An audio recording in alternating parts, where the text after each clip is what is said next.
She was called the most beautiful woman in the world, an empress lifted straight from a fairy tale, draped in breathtaking splendor.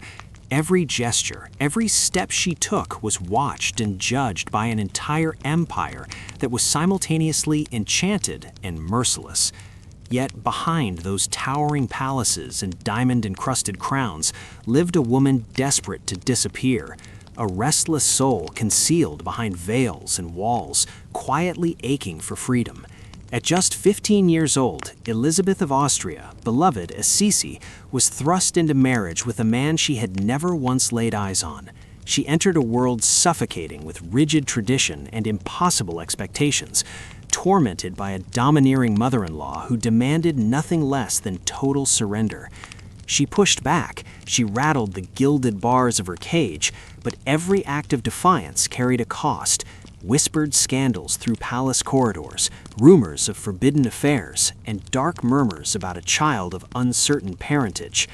Her legendary beauty was maintained through punishing rituals, raw meat masks, brutal fasting diets, until she had hollowed herself into a ghost of the woman she once was. But it was never beauty that truly defined her. It was grief and rebellion. She stood helplessly as her daughter faded before her eyes. She wept for a son whose scandalous death shook the foundations of an empire. She wandered lonely halls, keeping company with shadows, searching for comfort that never came. Sisi was worshipped by one empire while fleeing another that had grown to resent her. She wrapped herself in mourning black and drifted across Europe like a specter, forever chasing an escape from a life that had never truly belonged to her. This is the story of an empress whose passion and defiance cracked the crumbling walls of a dying monarchy. She wrote poetry for a future she would never live to witness. And her life did not end in the quiet surrender of old age. It ended with an assassin's blade. From the glittering halls of Vienna to the tragedy of Merling, from her endless, restless wanderings to her sudden, violent death on the shores of Lake Geneva, Sisi's life unfolds like a symphony of heartbreak, scandal, and unanswered mystery. This is her legacy, beauty, rebellion, and a sorrow so profound it continues to haunt history to this very day. There is a particular kind of childhood that stays with a person forever, not because it was perfect, but because it was free, because the air tasted like something clean and unhurried, and the days stretched out long and golden, and no one yet required you to be anything other than exactly what you were. Elisabeth Amalia Eugenia, born on the eve of Christmas in 1837, had that kind of childhood. And for the rest of her life, through the marble corridors and the court ceremonies and the years of quiet grief, she would carry it with her like a pressed flower between the pages of a book, something fragile, something irreplaceable, something she could return to in her mind whenever the world grew too heavy to bear. She came into the world in Munich, the fourth child of Duke Maximilian Joseph in Bavaria and his wife, Princess Ludovica. The family was noble, yes, connected to the great Wittelsbach dynasty that had shaped Bavarian history for centuries, but they were not the kind of noble that made you hold your breath in every room. Duke Max, as her father was affectionately known, was a man who seemed slightly too large and too alive for the world of formal titles and court obligation. He played the zither with genuine feeling. He wrote poetry. He traveled with a circus on at least one occasion simply because it delighted him. He believed, in his loose and cheerful way, that life was meant to be experienced rather than managed, and this philosophy settled over the household at Possenhofen Castle like warm afternoon light, shaping every one of his children in ways that the rigid courts of Europe would later find both charming and deeply inconvenient. Possenhofen sat on the western shore of Lake Starnberg, surrounded by the kind of Bavarian countryside that seems almost too beautiful to be entirely real. The Alps rose in the distance, pale and permanent. The lake changed color with the seasons, deep gray in winter, bright silver in spring, a soft and breathing blue in summer. Elisabeth grew up running barefoot through meadows that were thick with wildflowers, swimming in water so cold it made you gasp, climbing trees with her siblings without any particular concern for the state of her dress. She was not difficult, exactly. She was simply vivid, too full of something to be easily contained. And in those early years at Possenhofen, that vividness was simply allowed to exist. The summers were long, the evenings smelled of grass and lake water. Her father played his zither on the terrace as the light went down, and the children gathered around him the way children do around warmth, without thinking, simply drawn. Those evenings would become for Elisabeth the emotional baseline of her entire life, the measure against which she would hold everything that came after, and find it, so often, wanting. She was perhaps 9 or 10 when she first began to write poetry of her own. Small things, imperfect things, full of the particular intensity that belongs to children who feel the world too sharply and have not yet found better tools for carrying it. Her father encouraged her. He understood that language could be a kind of shelter, and he wanted his children to have as many shelters as possible. It was one of the finest gifts he ever gave her, though neither of them could have known it then. In the years to come, when the palace walls pressed close and the court protocol left no room for anything resembling an honest feeling, she would retreat into those poems like you retreat into a room you know well, with relief, and with something very close to gratitude. The winters at Possenhofen were quieter than the summers, but they had their own particular beauty. The lake froze at its edges, and the mountains disappeared behind low clouds, and the castle drew itself inward like a living thing conserving warmth. It was in these slower, stiller months that Elisabeth read most deeply, losing herself in the German Romantic poets, in Heine and Schiller, in stories that moved through darkness towards something luminous and unresolved. She had a gift for memorization that surprised even her tutors. Lines of poetry seemed to attach themselves to her memory effortlessly, as though they had simply been waiting there all along, already known, already loved, needing only to be recognized.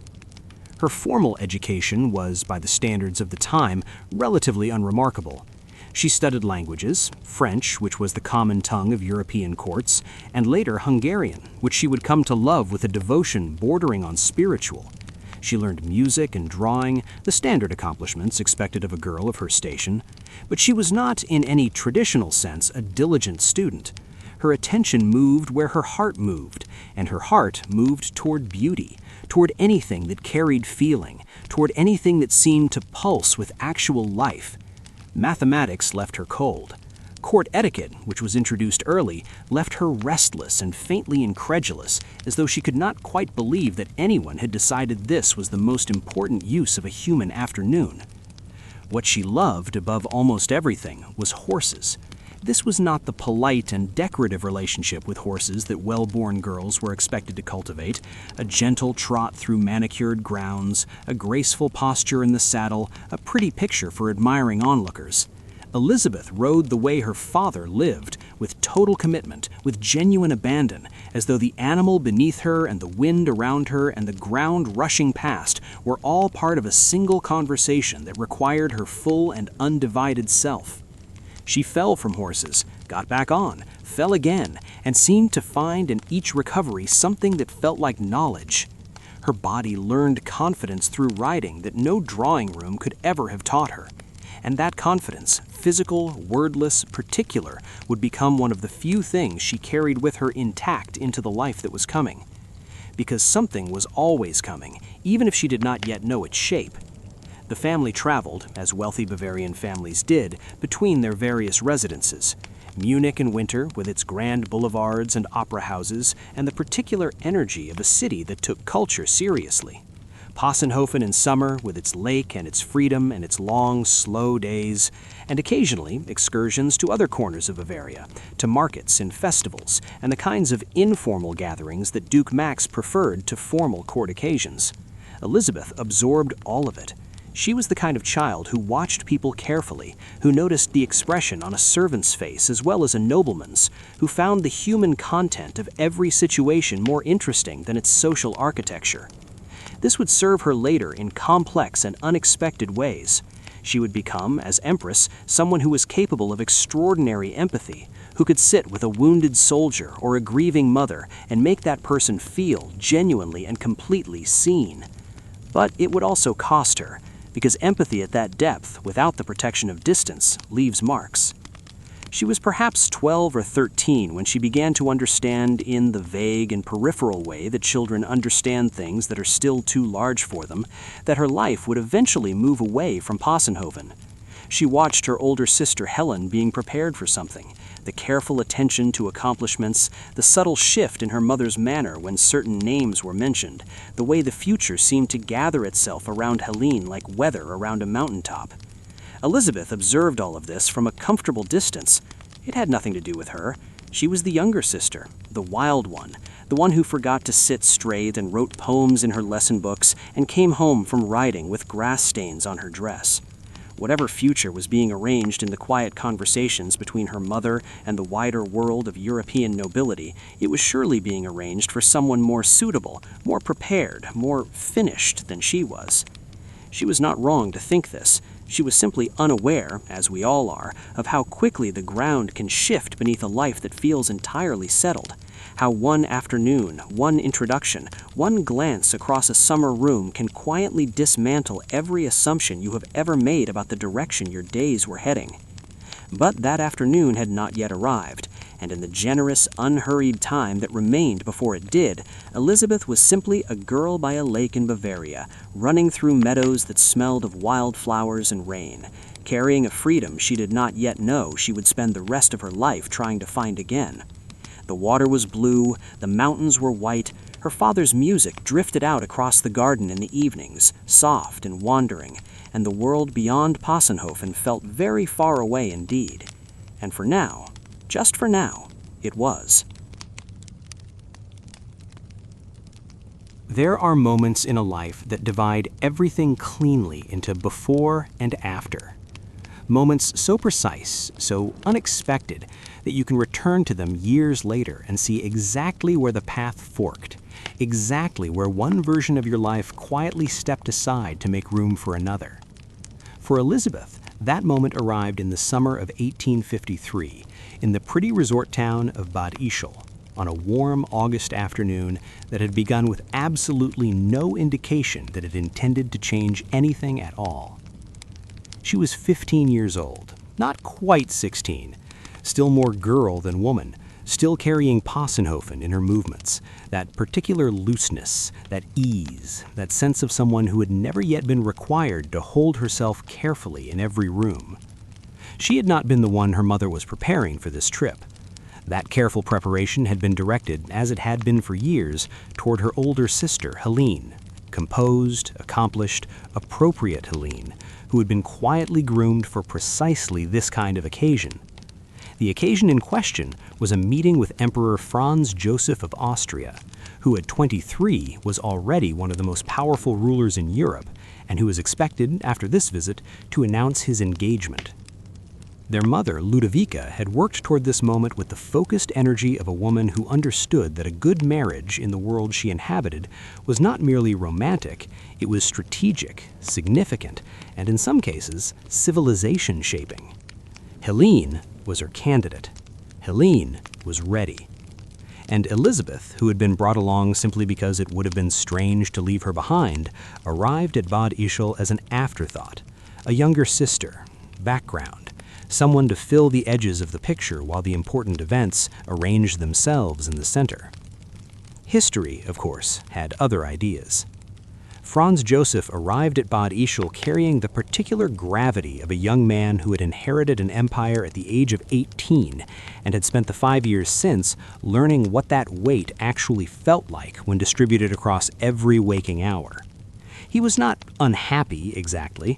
He was disciplined, serious, deeply committed to duty in the way that men are when duty has been the organizing principle of their lives since childhood. He had been raised by his formidable mother, the Archduchess Sophie, to be a certain kind of emperor, controlled, dignified, unwavering, and he had fulfilled that mandate with a thoroughness that left very little room for anything else. He was, by most accounts, a good man, a careful man, a man who felt things more deeply than he generally allowed anyone to see. When he met Helene, he was polite, attentive, appropriately courteous in the way that young men are when they are meeting someone they've been told they should like. But something in the meeting remained at the level of the surface, pleasant enough, promising in the practical sense, but not lit from within, not alive in the particular way that certain encounters are alive, when something unplanned happens between two people and neither of them quite knows what to do about it. And then he saw Elisabeth. She came into the room without any of the careful preparation that had been invested in her sister. She was simply there, slightly uncertain, slightly dazzled by her surroundings, her dark eyes moving around the room with the curious, unguarded attention of someone who was genuinely interested in the world rather than performing interest for an audience. She was a 15-year-old girl from a lakeside castle in Bavaria, and she was doing what she always did, feeling her way through an unfamiliar situation with her whole self, openly, without the protection of practiced composure. Franz Joseph could not look away. Those who were present that afternoon described the change in him as immediate and unmistakable. The careful, controlled young emperor seemed to soften slightly, the way ice softens at the very beginning of a thaw, not dramatically, not all at once, but perceptibly, in a way that those paying close attention could not fail to notice.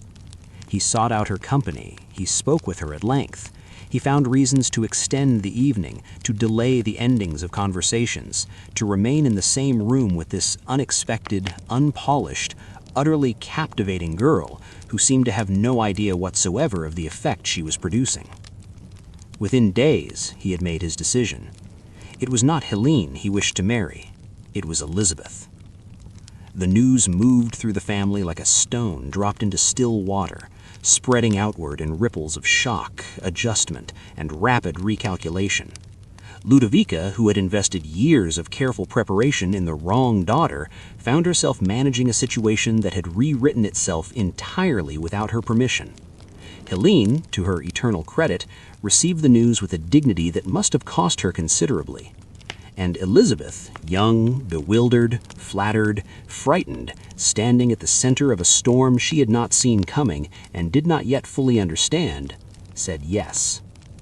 It is worth pausing here in the warmth of that summer afternoon to sit with what that yes actually meant for a girl who grew up running barefoot through Bavarian meadows, to feel the weight of it. Because she said yes with the heart of someone who is still, in so many essential ways, a child.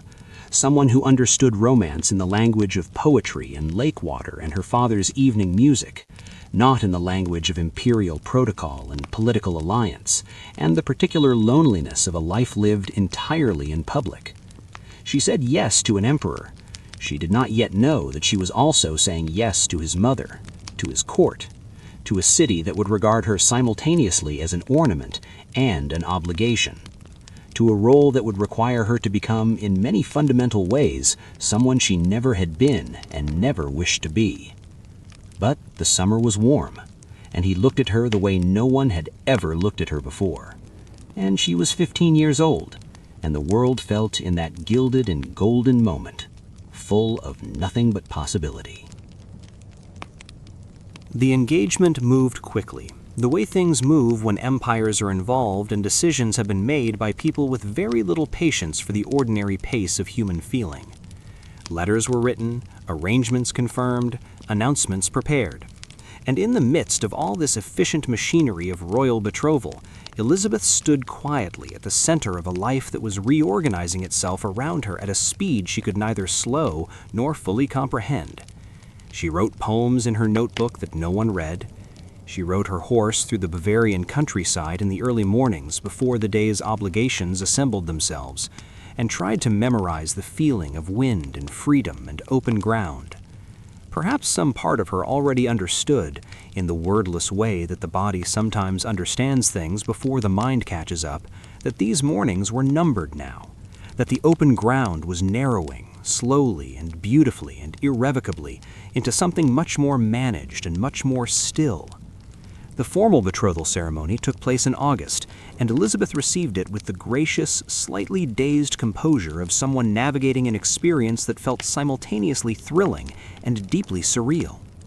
Franz Joseph was attentive, tender in the careful way of a man who was not accustomed to tenderness, but was making a genuine effort toward it. He wrote her letters that were earnest and warm, full of the particular ardor of a young man who had fallen in love unexpectedly and found the experience both wonderful and slightly destabilizing. She wrote back with affection, with the natural warmth that was simply her native register, and tried not to notice the slight gap between the love story she was living and the love stories she had read, the ones that moved through wild landscapes and spoke in the language of complete and overwhelming feeling. His love was real, she understood that, but it was also already shaped by the architecture of the life he inhabited, structured, bounded, expressed within the dimensions of what was appropriate for an emperor to feel and show and say. She spent the months between the engagement and the wedding trying to prepare. Language lessons intensified, her French needed refinement, and there were other courtly accomplishments to be polished and presented. She was measured for dresses of extraordinary complexity and beauty, garments that seemed designed less for wearing than for displaying, less for comfort than for impression.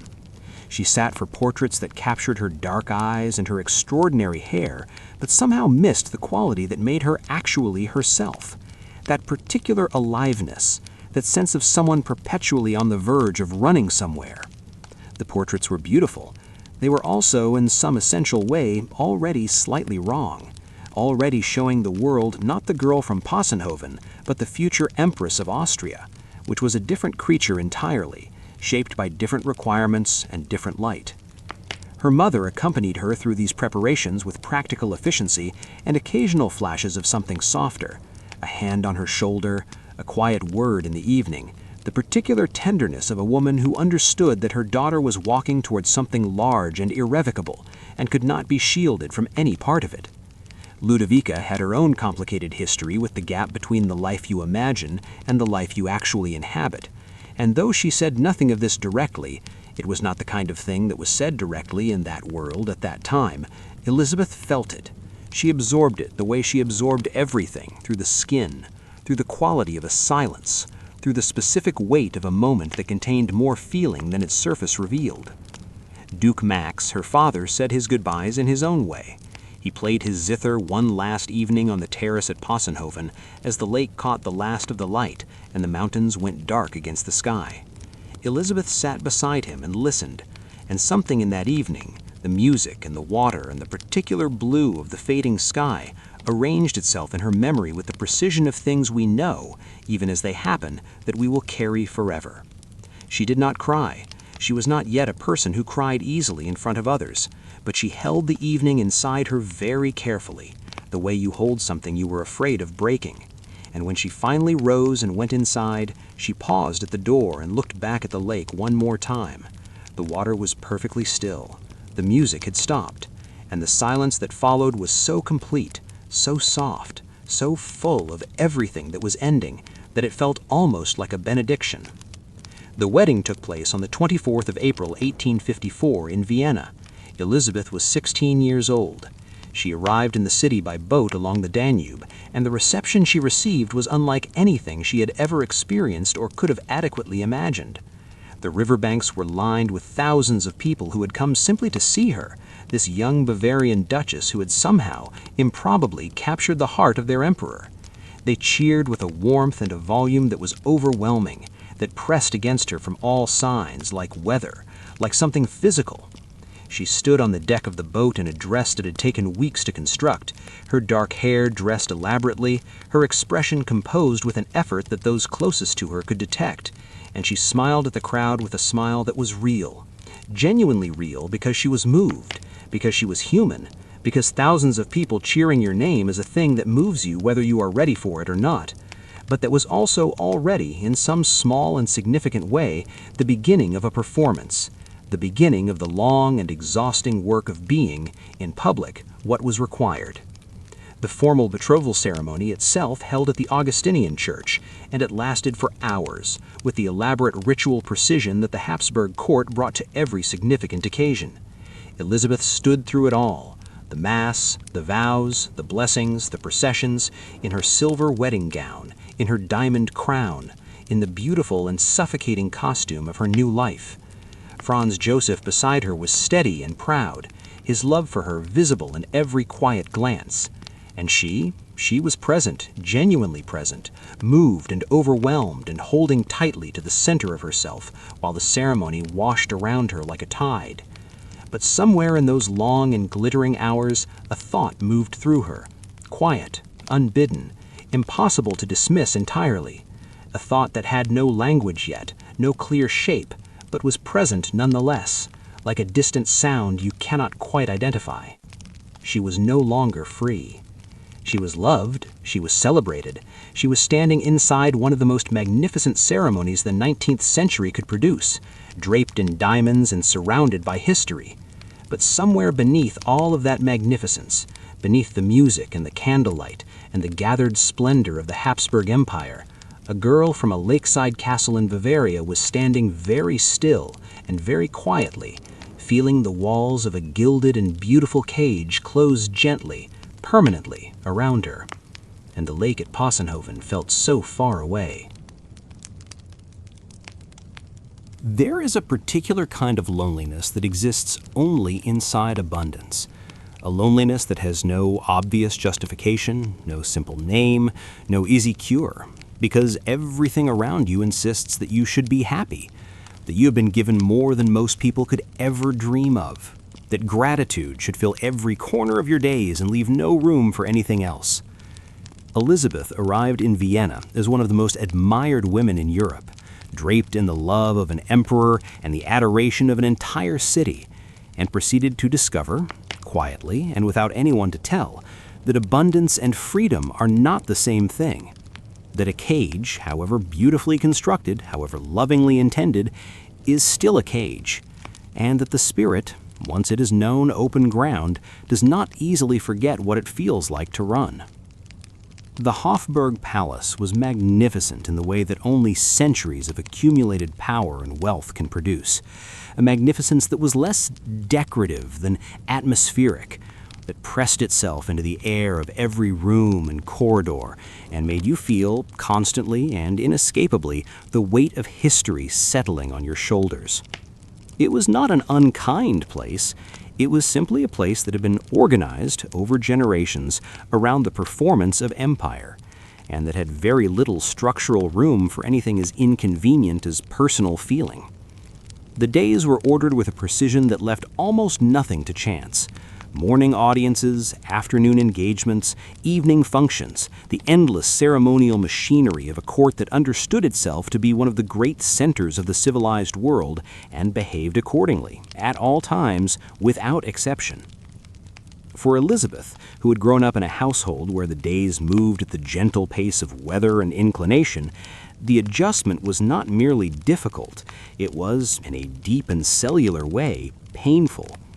She was expected to rise at prescribed hours, to dress according to elaborate protocol, to receive visitors she did not know and converse with them according to rules she had not yet mastered, to appear at functions that lasted for hours and required sustained performance of a graciousness and composure that she was still, truthfully, assembling from scratch. She made mistakes. Of course she made mistakes. She was 16 years old, and she had been, 6 months ago, a barefoot girl by a Bavarian lake. She mispronounced names and forgot protocols, and occasionally appeared at functions with the distracted expression of someone whose mind was somewhere else entirely, somewhere greener and quieter and less relentlessly observed. And at the center of the court's careful, watchful attention, shaping its expectations and applying its corrections, was the Archduchess Sophie. Franz Joseph's mother was not a villain, though history has sometimes found it convenient to cast her as one. She was, in her own terms, entirely coherent, a woman of extraordinary intelligence and formidable will, who had devoted her life to the preservation and advancement of the Habsburg dynasty, and who had very clear, detailed, and non-negotiable ideas about what that preservation required. She had effectively steered the empire through a period of serious political crisis in the late 1840s, had engineered her own son's accession to the throne at a moment of maximum instability, and had spent the years since maintaining the standards of the court with an attention to detail that bordered on ferocity. She was not cruel, she was not without feeling, But she was absolutely certain about what an empress was required to be, and she was absolutely prepared to apply that certainty to the young woman her son had chosen, regardless of whether that young woman found the process comfortable or otherwise. Elisabeth found Sophie charming and troubling in approximately equal measure.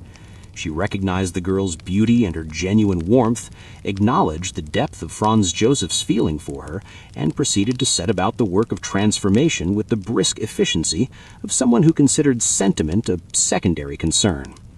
She corrected Elisabeth's French, she criticized her posture, she reviewed her correspondence and found it insufficiently formal. She managed the household, the staff, the schedule, and the children, because children, when they came, were another matter entirely. Elisabeth became pregnant within the first year of her marriage and gave birth to a daughter, Sophie, in the spring of 1855. The joy of that birth, the raw, overwhelming love of a first child, was something Elisabeth had not been prepared for in all the lessons and protocols and elaborate preparations of the preceding year. It was the most real thing that had happened to her since Possenhofen. The child was warm and small and entirely her own, and she loved her with the whole ungoverned force of her nature, without protocol or performance or any of the careful management that the rest of her life required. And then Sophie took the baby away. Not cruelly, not without reason by the logic of the world she inhabited. The Archduchess Sophie had raised an emperor and considered herself eminently qualified to oversee the raising of the next generation of Habsburgs. She genuinely believed that a young, inexperienced mother, a girl really, struggling with the basic requirements of court life, was not in a position to make decisions about the upbringing of children who would one day carry the dynasty forward. The nursery was placed under Sophie's supervision. The feeding schedules, the routines, the decisions about the children's care, all of it passed into hands that were not Elisabeth's. When Elisabeth wished to spend time with her own daughter, she was required, in the most fundamental and devastating sense of the word, to ask permission. The grief that followed this separation was the kind that does not announce itself dramatically.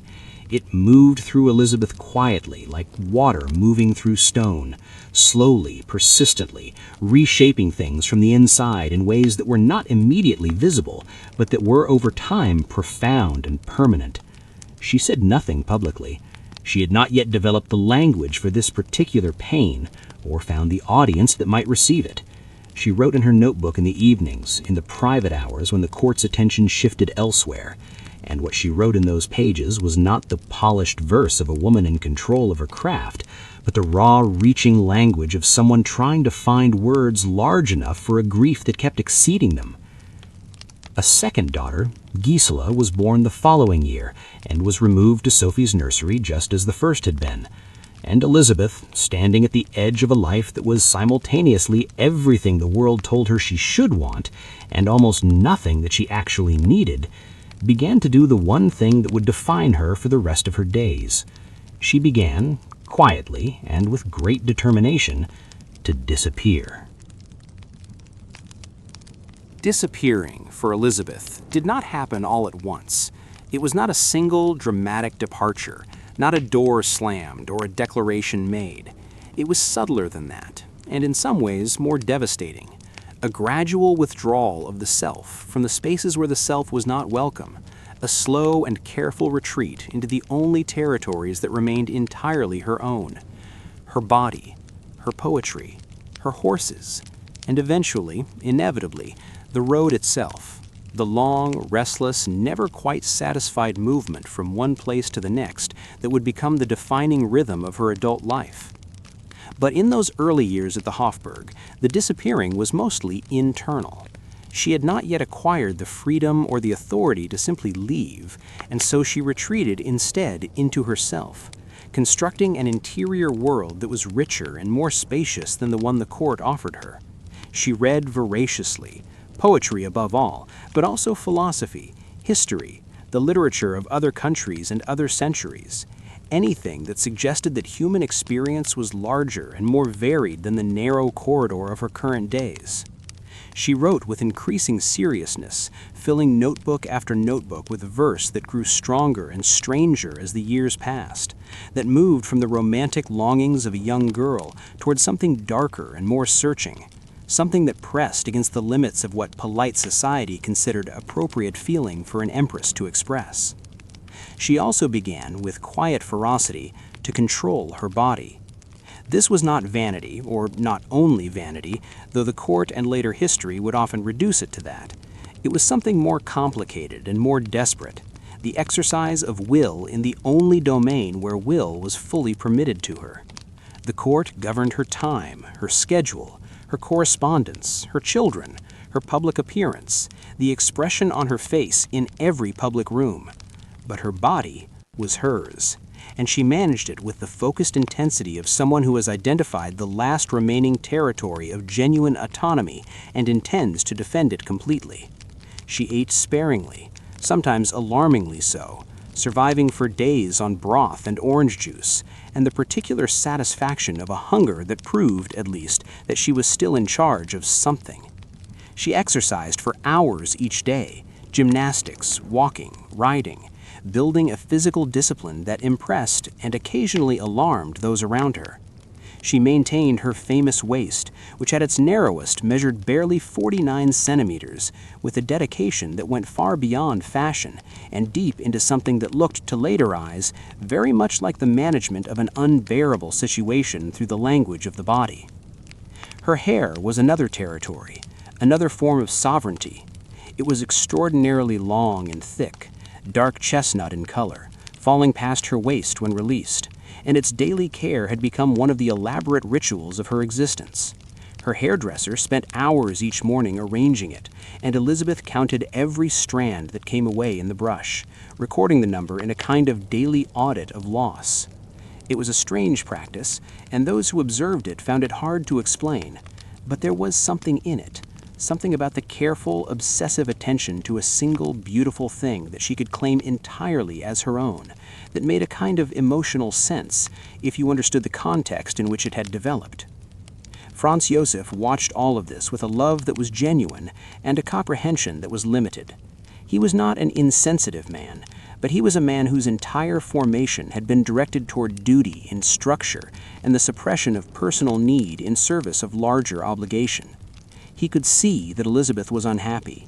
He could feel the distance growing between them, the way a man feels a change in weather before he can name what is coming.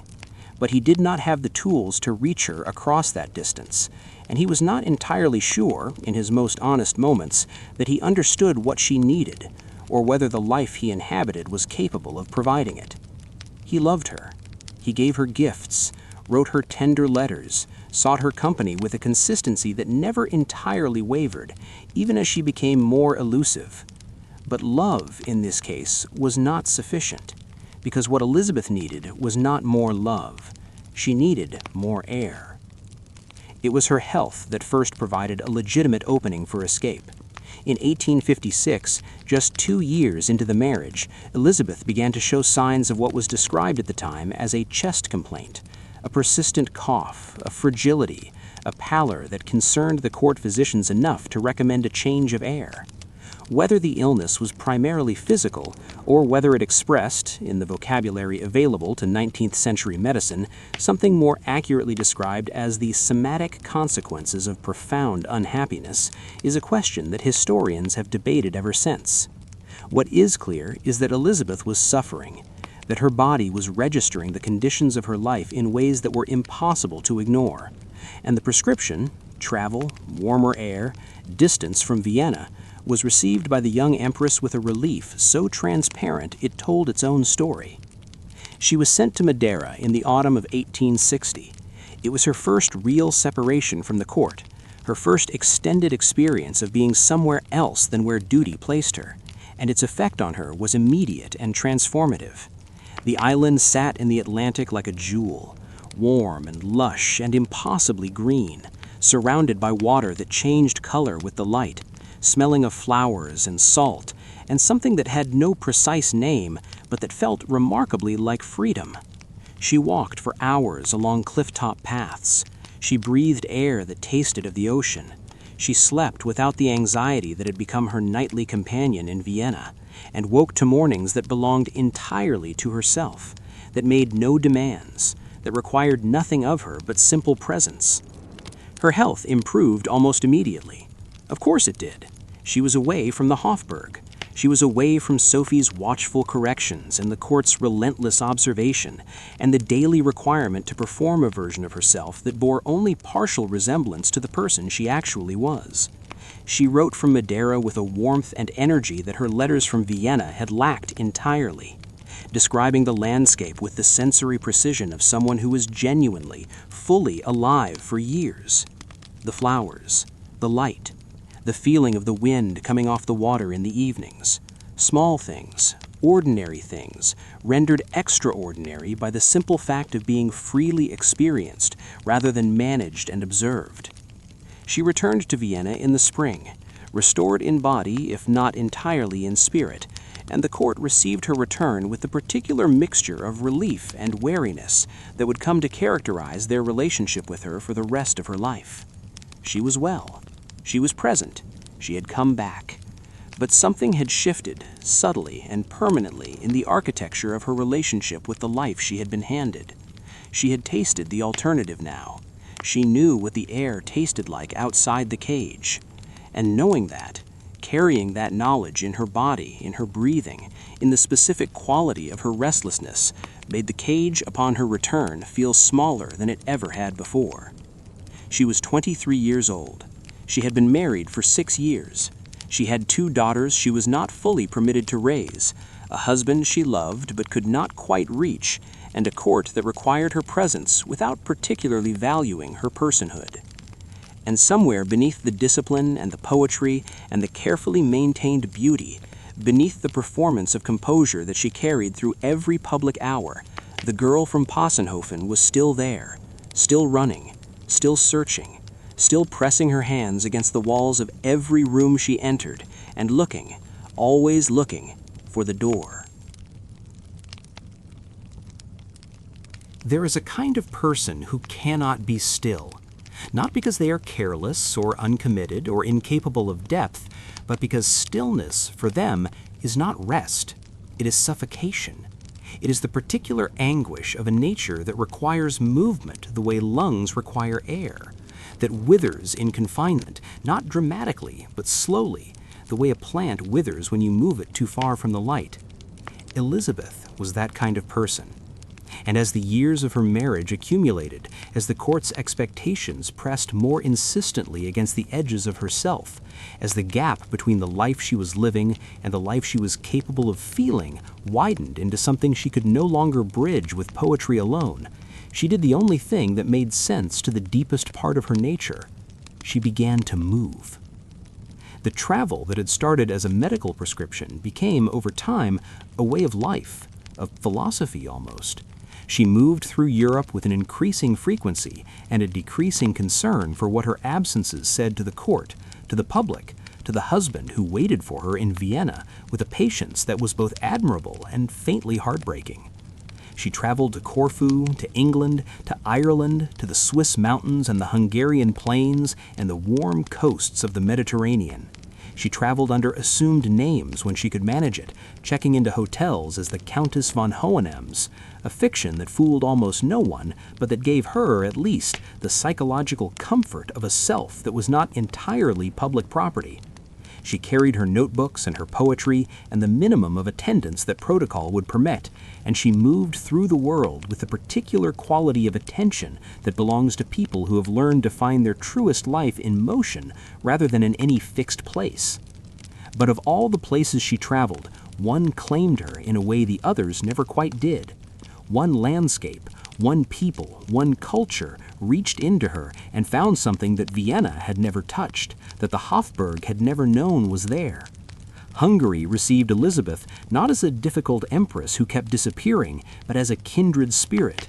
And Elisabeth received Hungary as the closest thing to home she had found since leaving Possenhofen behind.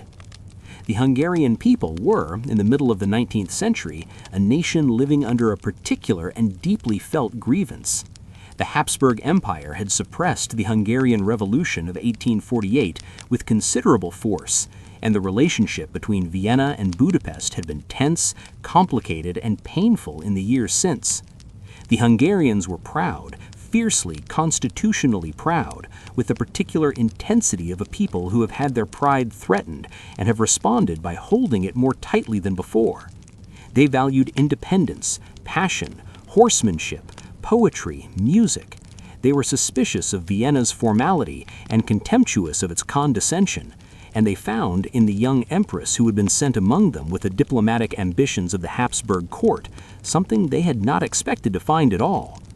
They found someone who genuinely loved them. Elisabeth's feeling for Hungary was not diplomatic or performative or calculated, though it certainly had political consequences that the court was not slow to recognize and attempt to leverage.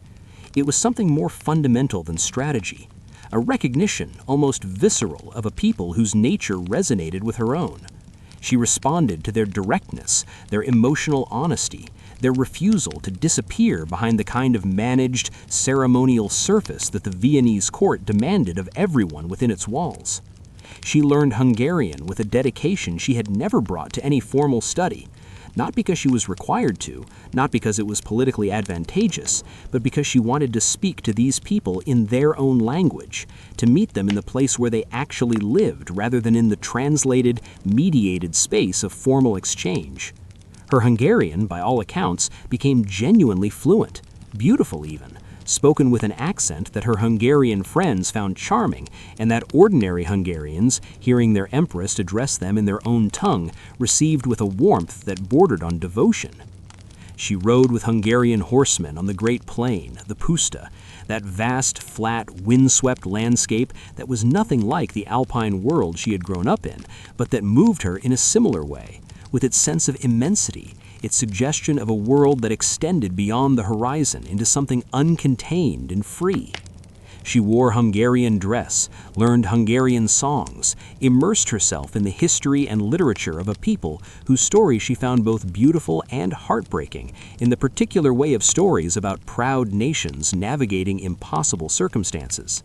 And the Hungarians, watching this woman throw herself into their culture with a wholehearted enthusiasm that was the opposite of condescension, fell in love with her in a way that outlasted her lifetime, that persisted in the national memory long after she was gone. Her friendship with the Hungarian statesman Ferenc Diak, and later her deep and complicated relationship with the Count Julia Andrassy, placed her at the center of the political negotiations that would eventually produce the Compromise of 1867, the Ausgleich that transformed the Austrian Empire into the Austro-Hungarian dual monarchy and gave Hungary a degree of sovereignty and self-governance that it had been seeking for decades.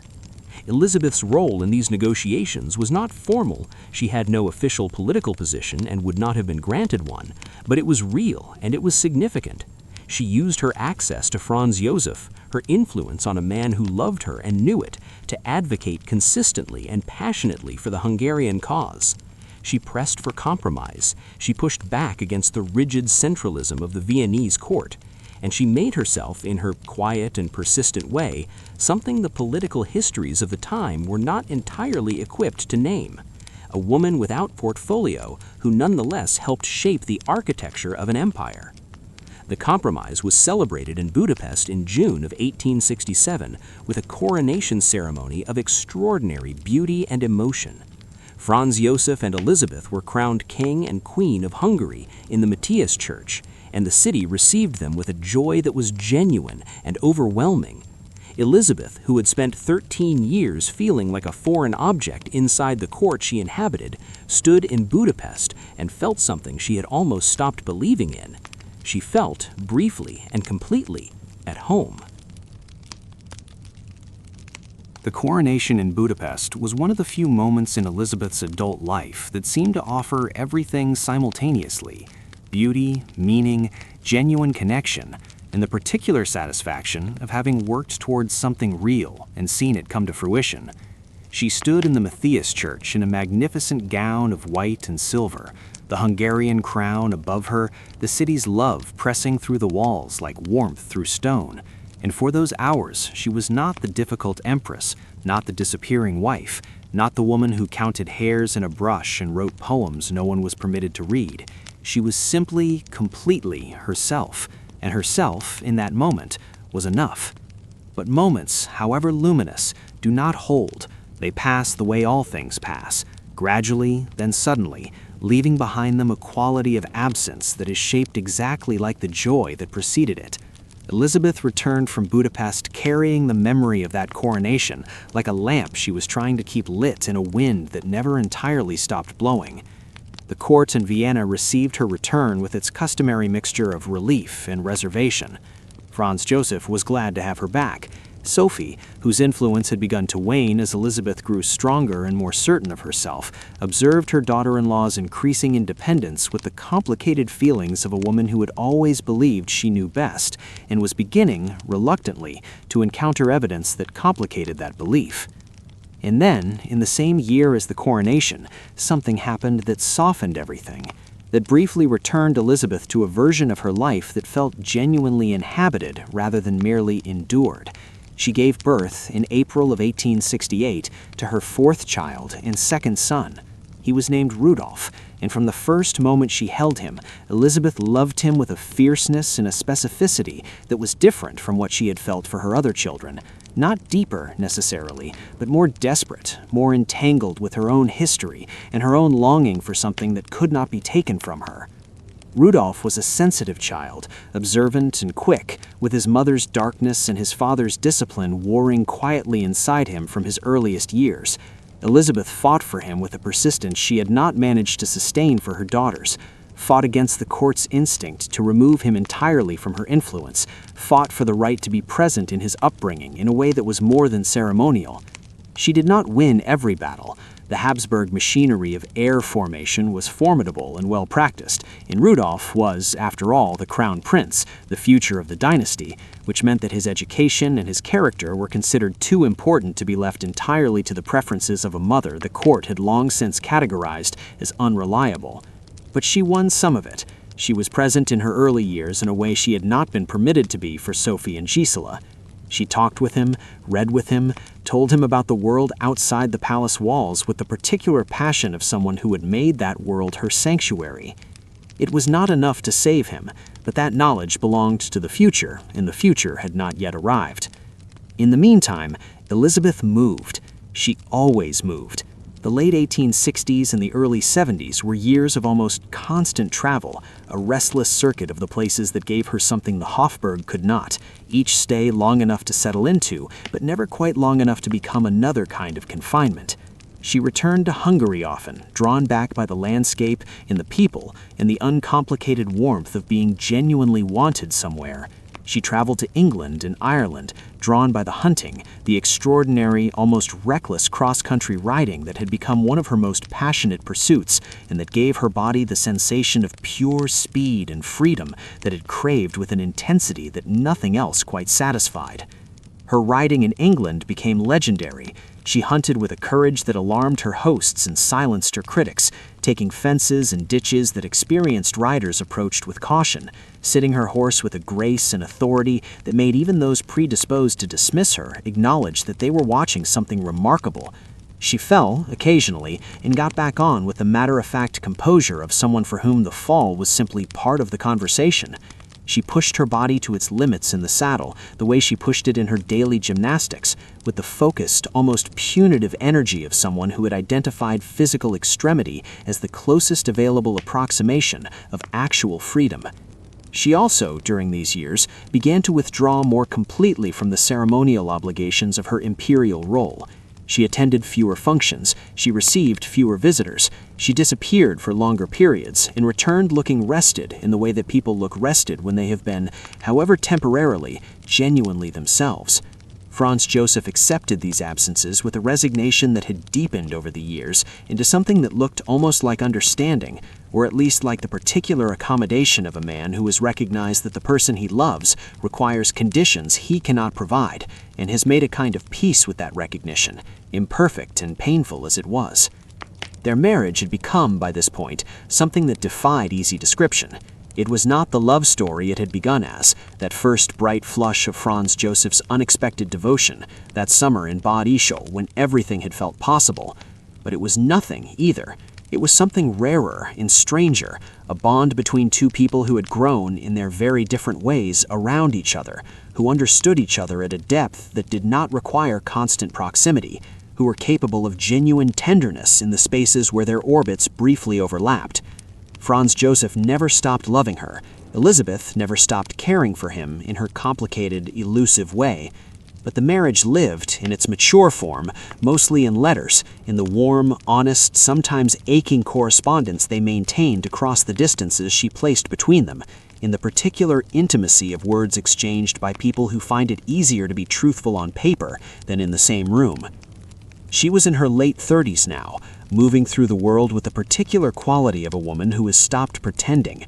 The elaborate social performance that the court required had been, over the years, progressively abandoned, not in a single act of rebellion, but in the gradual, determined way that she did most things, one small withdrawal at a time until the distance was too great to pretend it was temporary. She covered her face with a fan when she was in public and did not wish to be observed. She declined invitations with an increasing frequency.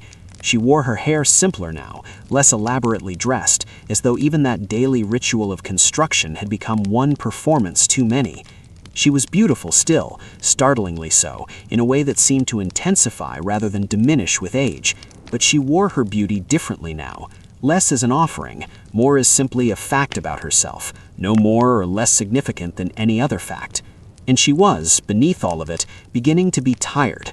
Not the tiredness that sleep can fix, but the deeper, more fundamental exhaustion of a person who has spent decades navigating a life that fits them badly, who has expended enormous energy simply managing the gap between what is required and what is true. She was tired of performing, tired of the watching and the judging and the endless, relentless reduction of her complicated self into series of imperial obligations and public appearances. Tired of the cage, even as she had become more skilled at bending its bars. Tired, perhaps most of all, of a grief that had been building for years and that was about to arrive in the autumn of 1889 with a force that would leave nothing entirely intact. Her son was gone. Elisabeth received the news at the Hofburg. Those who were present when she was told described her response as something beyond ordinary grief, a stillness so absolute, so complete, that it seemed less like a human reaction than the sudden cessation of something that had been in motion for a very long time. She did not collapse, she did not cry out. She stood very still for a long moment, and then she said quietly that she needed to go to Franz Joseph, and she walked through the palace corridors to find her husband, and the two of them held each other in the particular silence of people who had lost the same thing, and know that no words exist that are adequate to the size of what is gone. After Rudolf, Elisabeth dressed only in black. She put away the colors she had worn and would not take them out again. She put away, too, the last remnants of her public self, the functions, the appearances, the minimal remaining concessions to the ceremonial life of the court. She became, in the years that followed his death, more ghost than empress, a figure moving through the world's grand hotels and mountain paths and lakeside promenades, beautiful and unreachable, carrying a grief that had no bottom and no shore. She had always been searching, but now the searching had changed in quality, grown quieter, more inward, less hopeful of finding anything in particular. She walked for hours each day, covering distances that exhausted her attendants, as though movement itself had become the only language left for something that had passed entirely beyond words. She read Schopenhauer and Heinrich Heine, finding in their particular darkness a companionship that felt honest in a way that consolation did not. She wrote poems that grew stranger and more luminous as the years passed, that seemed to come from somewhere very deep and very still, from a part of herself that the grief had stripped bare and left exposed to whatever light remained. She was walking, always walking, moving through a world that had become, after Rudolf, a different and diminished place, still beautiful, still capable of catching her breath with an unexpected view or a quality of afternoon light, but quieter now, quieter and somehow further away, as though a pane of glass had been placed between her and everything, preserving the appearance of connection while making the thing itself unreachable. She did not know how many Septembers remained, but the ones that did remain she intended to spend in motion, in the open air, in the places where the world was large enough to contain even the grief she carried.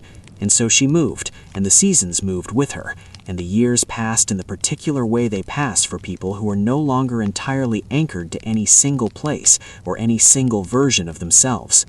Quietly, beautifully, and with the specific, unresolved sadness of a woman who had been, in some essential way, saying goodbye for a very long time. There are endings that arrive like storms, loud, visible, preceded by a darkening of the sky that gives you time, at least, to close the windows and brace yourself. And then there are endings that arrive like September itself, quietly, golden, carrying in their very beauty a suggestion of conclusion that you feel before you can name it. Elisabeth's ending was the second kind.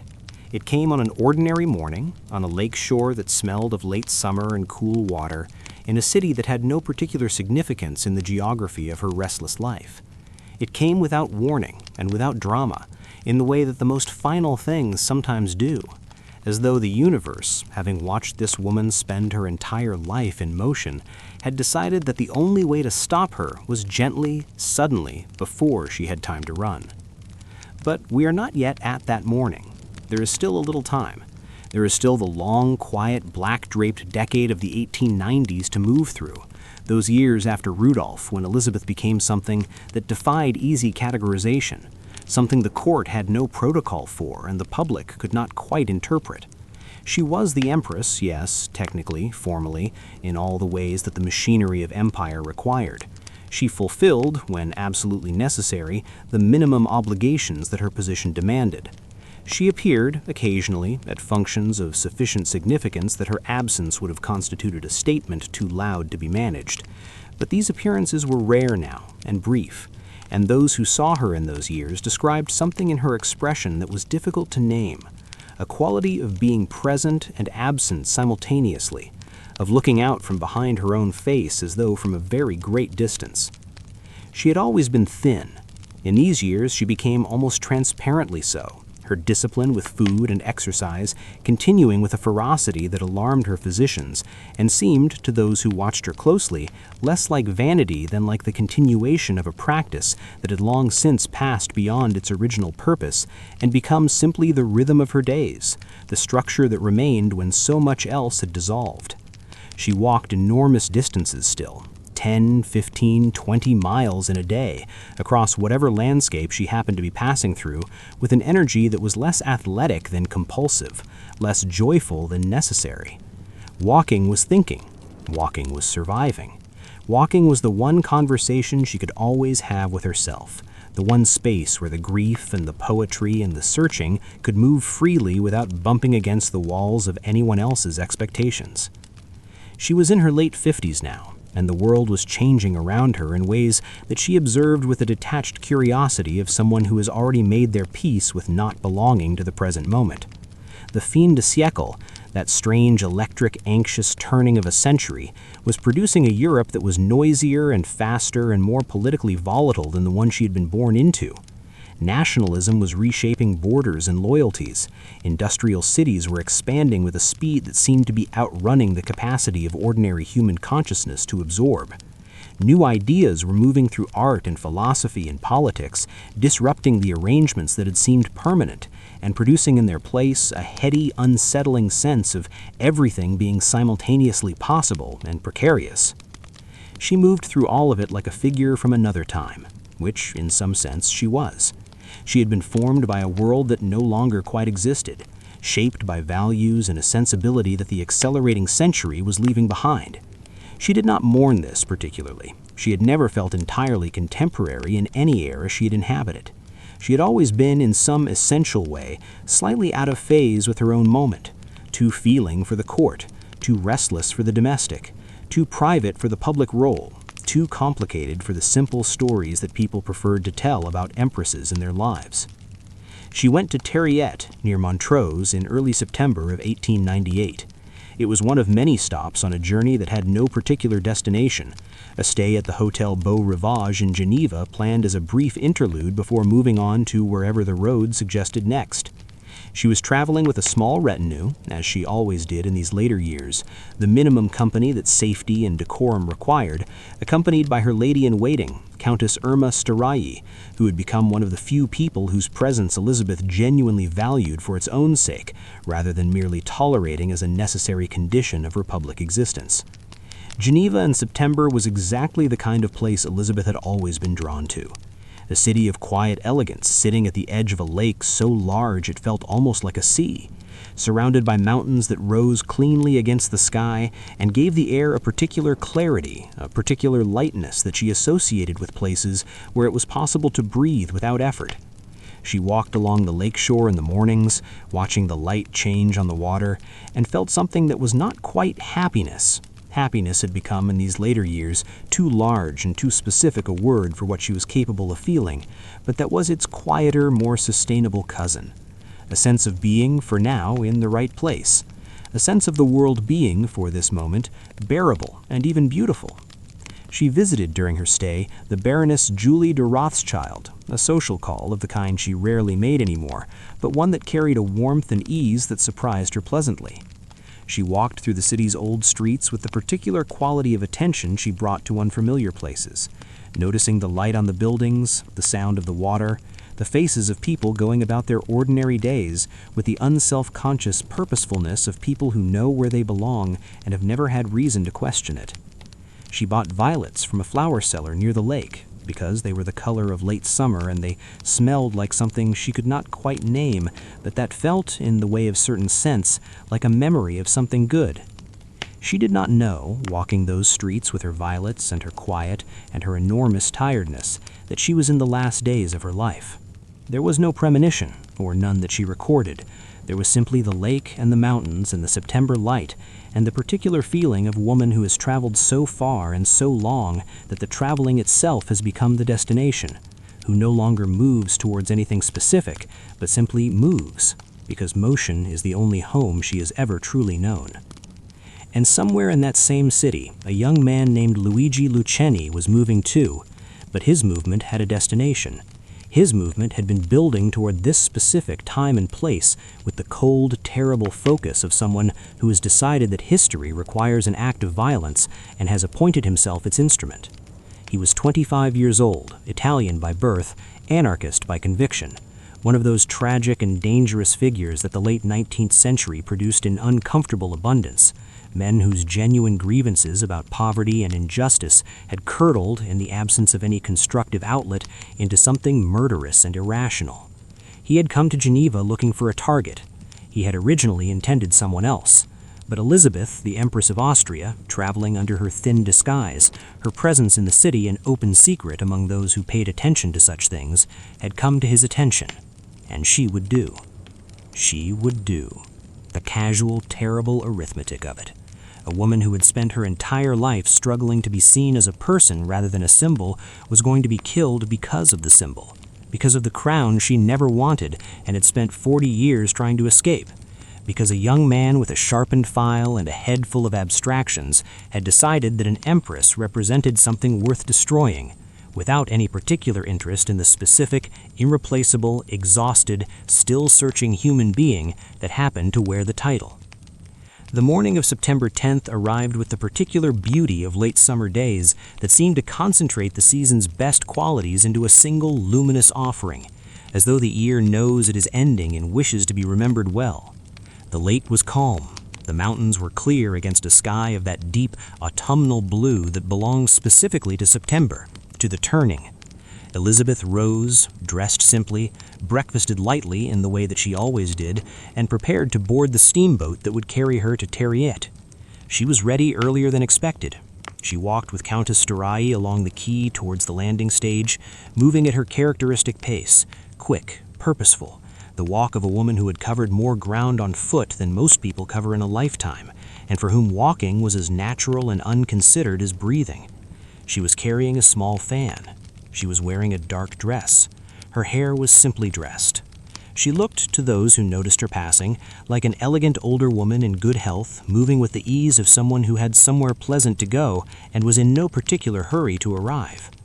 She did not see Luciani until he was already beside her. He came from the left, moving quickly, with the purposeful anonymity of someone who has rehearsed a moment so many times in his mind that the actual execution of it feels, in the instant of its arrival, almost dreamlike, familiar and unreal simultaneously. He stumbled against her, or appeared to stumble, in the way of a man losing his footing on the quayside stones. It was the kind of small, unremarkable collision that happens a dozen times a day in any busy city, the kind that produces a muttered apology and nothing more. Elisabeth faltered slightly, caught her balance, and straightened. Countess Styrai reached for her arm, and they walked on. They walked on. That is the detail that stops you every time you encounter it in the historical accounts. They walked on. Because the wound was so small, the file so narrow, the penetration so precise and so swift that Elisabeth did not immediately understand what had happened. She felt something, a blow, a pressure, a sharp and sudden sensation against her chest that she registered and then set aside, the way you set aside small pains when you are in motion and have somewhere to be. She told Styrai that a man had pushed her, that it had been strange, that she felt slightly odd. She continued walking. She reached the landing stage. She boarded the steamboat with assistance, climbed the gangway, and then, gently, without drama, with the quiet finality of a woman who had always moved through the world on her own terms and was apparently determined to exit it the same way, she lost consciousness and fell. Styrai caught her. The other passengers gathered. Someone loosened her clothing, trying to help her breathe. And it was then, in the frantic, disbelieving moments of that gathering, that the small, dark stain was found, above her heart, barely larger than a coin, marking the place where the file had entered and punctured the pericardium with a precision that no one had intended and that the body could not survive. She was carried back to the Hotel Beau Rivage. The short journey from the steamboat to the hotel was made in the haphazard, desperate way of emergencies that have not yet been fully understood, on an improvised stretcher, through streets that had been ordinary minutes ago and were now the setting of something irreversible. The hotel staff cleared a path. Elisabeth was carried to her room and laid on her bed. Physicians were summoned. Franz Joseph was contacted by telegraph, and the message that reached him in Vienna carried the particular cruelty of information that arrives faster than the mind can absorb it, a sentence that ended his world before he had time to prepare any part of himself for the ending. She regained consciousness briefly in the hotel room, in the particular light of a September afternoon that came through the windows and fell across the bed with the gentle indifference of light that does not know what it is illuminating. She asked what had happened. She asked if she had fainted. Those in the room answered her quietly, carefully, in the way of people managing an unbearable situation with the only tools available to them: gentleness, presence, the simple human act of being there.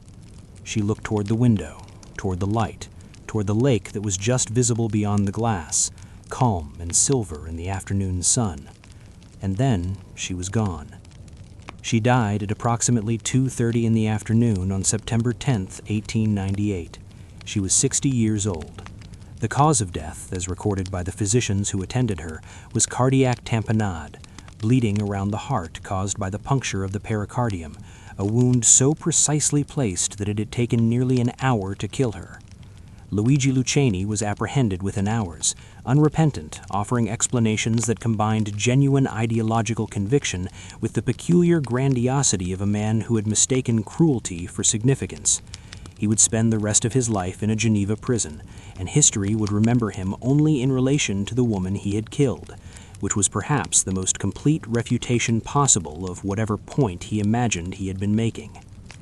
The news of Elisabeth's death moved across Europe with the speed of telegraph wires, and the particular force of information that shocks because it is both terrible and somehow, in retrospect, not entirely surprising, as though the life had always been moving towards something like this, as though the restlessness and the searching and the long years of black dresses and grief had been, in some way that no one could have named in advance, a preparation.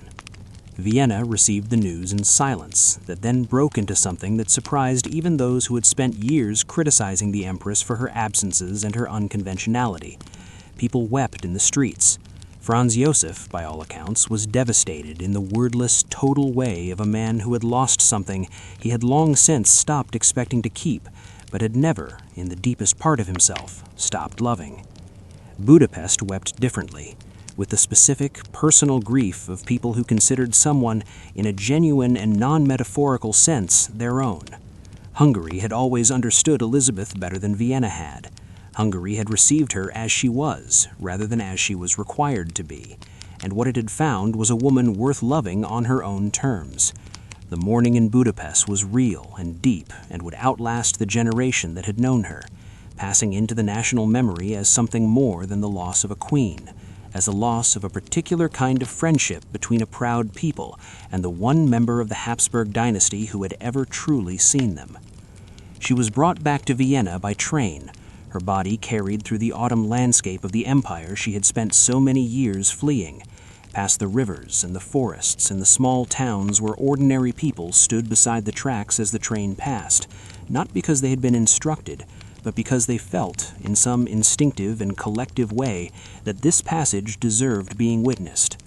She was interred in the imperial crypt, the Kaiserkrypt, in the company of the Habsburgs, returned in death to the institution she had never quite been able to leave in life, placed among the emperors and empresses in the cold and magnificent darkness beneath Vienna's streets. The cell she had spent 40 years trying to escape received her finally without resistance, and the door, this time, stayed closed. But here is what the crypt could not contain. Here is what the Habsburgs could not catalog or control or place in an ordered vault beneath a city. The part of Elisabeth that was always larger than the role she was given, the poems she wrote in secret, the languages she learned for love rather than protocol, the morning rides across the Hungarian plain, the way she held a dying soldier's hand in a military hospital and made him feel, in his last hours, genuinely seen, the barefoot girl by the lake at Possenhofen, the 15-year-old who arrived at Bad Ischl with grass stains on the hem of possibility and walked, without knowing it, into history, the woman who counted the hairs in her brush every morning because it was the one number she was permitted to keep for herself, the Empress who learned Hungarian because she wanted to, who rode English hunting fields because she needed to, who walked 20 miles a day across the landscapes of half a continent because movement was the only honest conversation she knew how to have with a world that had never quite offered her the stillness she was looking for. That part could not be contained. That part is still moving, still searching, still pressing its hands against the walls of every room and looking for the door. It lives in the poem she left behind, imperfect and luminous and deeply, defiantly human. It lives in the Hungarian national memory, in the particular warmth with which that country still speaks her name. It lives in the long tradition of women who have looked at the life they were handed and found it insufficient and done the complicated, costly, necessary work of refusing to be entirely reduced by it.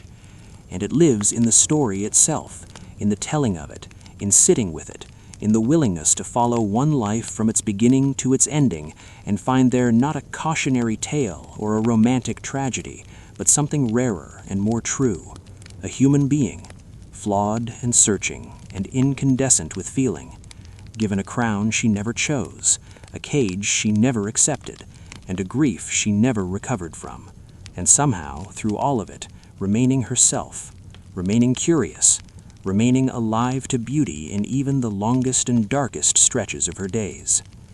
The lake at Geneva was still that September afternoon when she died. The mountains were clear. The light was the particular gold of a season ending gracefully, of a year making its peace with the turning. And somewhere in that light, if you are willing to imagine it, a barefoot girl from Bavaria was finally running again, through meadows that smelled of flowers and lake water, through air that tasted of pine and freedom, through the long and golden afternoon of a life that had always been, at its core, a search for exactly this, for open ground, for clean air, for the feeling of running without walls, for the simple, irreducible, endlessly elusive thing she had been looking for since the very beginning, for home. And so we reach the end of Elisabeth's story, not with a full stop, but with the soft exhale of a life finally completely told. If this journey carried you gently through the night, if her restless and beautiful spirit kept you company in the quiet hours, perhaps let this channel stay beside you a little longer. There are more lives waiting in these pages, lives just as luminous, just as searching, just as worth the sitting with. Subscribe if these stories have found a place in you, and sleep well wherever you are. The lake is still, the mountains are clear, and the night, for now, is very kind.